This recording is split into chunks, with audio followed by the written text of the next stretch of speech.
quelles sont les causes qui ont entraîné ces modifications dans la population par rapport au siècle dernier ou au 19e siècle? Bon, d'abord, il faut quand même se rendre compte qu'on a changé de siècle dans la mesure où on a une technologie qui progresse énormément. Et la plupart des choses qu'on faisait en faisant un exercice physique, on ne le fait plus. C'est-à-dire que la plupart des choses qu'on fait, on peut les faire avec notre téléphone en appuyant avec un doigt.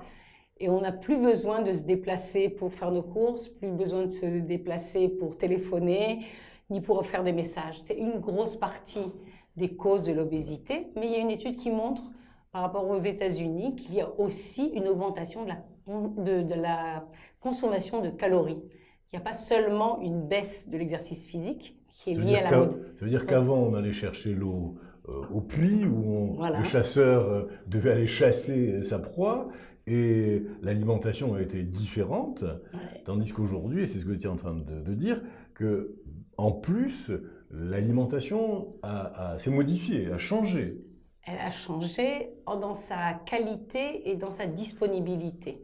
Il est plus facile de commander maintenant un hamburger, une pizza en restant chez soi sur son canapé que ça ne l'était il y a 100 ans ou 150 ans.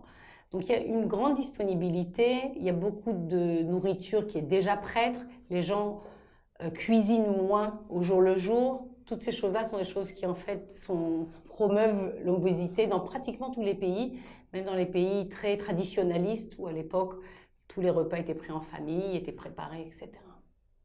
Y a-t-il des causes profondes ou des causes moins importantes à l'apparition de l'obésité? Alors les causes, il y a des maladies qui peuvent causer l'obésité, certaines maladies endocriniennes qui causent l'obésité, il y a l'acromégalie, la maladie de Cushing, un petit peu l'hypothyroïdie, bien que la plupart du temps, les gens qui ont une hypothyroïdie n'ont pas une vraie obésité, ils prennent quelques kilos, mais pas beaucoup plus que ça. Mais la majorité des gens qui ont une obésité n'ont pas de maladie endocrinienne ou de maladie quelle que soit, en général. Quand on parle de majorité, on est dans des chiffres élevés, on est dans 80%. Il y a beaucoup plus que 80% des obèses qui n'ont pas une cause endocrinienne ou autre de leur obésité. Il y a très peu de causes aussi qui sont des causes de maladies génétiques. C'est excessivement rare. Ça existe, mais c'est très très rare. Mais il faut y penser, bien voilà, sûr. donc il faut y penser de temps en temps.